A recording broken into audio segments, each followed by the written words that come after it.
আসসালামু আলাইকুম guys, welcome to my channel দিন রাঁচি ব্লগ। তো এই দিনটা ছিল যখন আমি আসবো, যে দিন এর আগের দিনের রাত মেহমান আসবেন, আমার দেবরের কিছু গেস্ট আসবে বাসায়, মানে ওর ফ্রেন্ডের ফ্যামিলি লন্ডন থেকে এসেছে, সেই জন্য আসলাম। তো অ্যাটেন্ড হলাম, মেহমানের সাথে দেখা হলো। আর এদিকে মা অনেক কিছু রান্না করেছেন, তো এখন ওদের সাথে সময় কাটাবো। তারপর চলে গিয়েছি আবার বাসায়, যে বলেছি পরের দিন তো আসতেছি।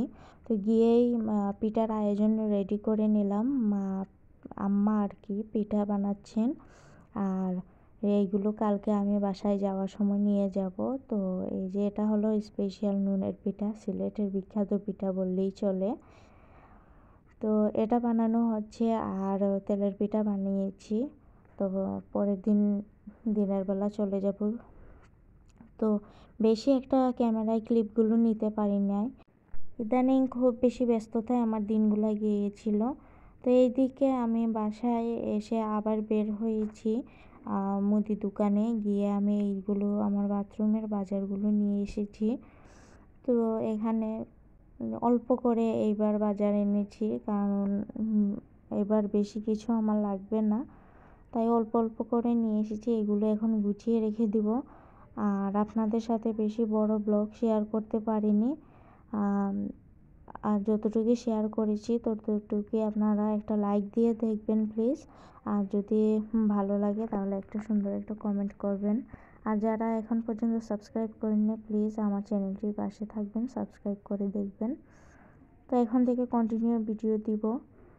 এখন মোটামুটি নিজের বাসায় এসে সব কিছু গুছিয়ে নিয়েছি, এখন টাইম দিতে পারবো।